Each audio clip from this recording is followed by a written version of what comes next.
We're right outside with the flashlight here. And first thing you notice here is as you switch from one mode to another, it gives you a battery readout. So I did charge it, so it's fully charged. See the whole blue bar pretty much. And I'm just gonna start with the first mode here, first turn of the dial. And I wanna see what mode I'm in. Press and hold, press and hold. Okay, so this is the lowest mode, and that's already quite a bit right there. I want to say this is a floodlight and this is the spotlight. Okay, there we go. That's definitely a spotlight. We'll come back to that in a moment. But yeah, as far as floodlight goes, the lowest mode, we have quite a bit of a reach here.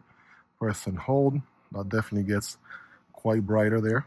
Again, still on the floodlight mode. That is like a medium. Press and hold. I want to say this one is high. Hi, how you doing? Double tap, there's turbo. Yeah, that floodlight turbo mode, that's pretty good, not gonna lie. Up at the same trees here, definitely throwing some good light for sure. We can even almost get to the trees way over there. And then I'm gonna switch here to spotlight. Oh yeah, that spotlight is something. Now this is interesting, you get a spotlight, but you still get a wider rim, right? If I can stretch my arm here a bit, a wider rim around it, so it still gives you some ambient light around the spotlight for what it's worth. And then you can definitely get at the trees there. Let me just cycle through the different modes. Okay, this is low. Right, you can see a difference here. Low, medium, and then high. I want to say double tap. There we go. That's turbo right there. Okay, we'll do the same thing over on the opposite side here. See where we can get. Can get some trees way back there. Definitely this big old tree here.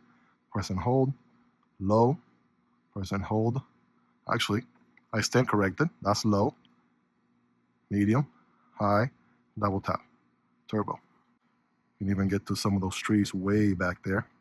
So the reach is definitely something. And it's getting a little toasty in the tip, all right? Be aware of the hot head.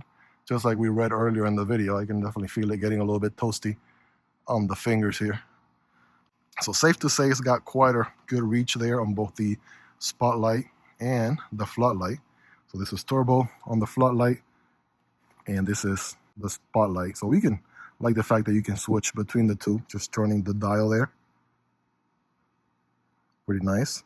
And of course, you have the whole slew of different modes here with the RGB, being able to change, just like we saw earlier, all kinds of different modes. Just gonna do a quick test here, right, from a distance. Just gonna set it there and see. Right, take a couple steps back like I typically do. And yeah, that's pretty bright.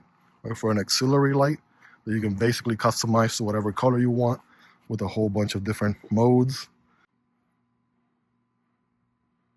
All right, there's a popo mode.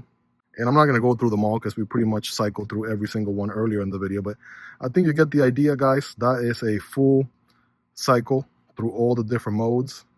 Again, fully charged. I don't know about you guys. Let me know in the comments. You be the judge. But this thing definitely has quite the mighty power, to say the least. It is making a big difference. And it doesn't look that dark, just because the iPhone actually does a good job recording outside, in case you didn't know. But yeah, this thing is, look at that, lightsaber mode. Vroom, vroom, vroom, vroom, vroom, vroom, vroom.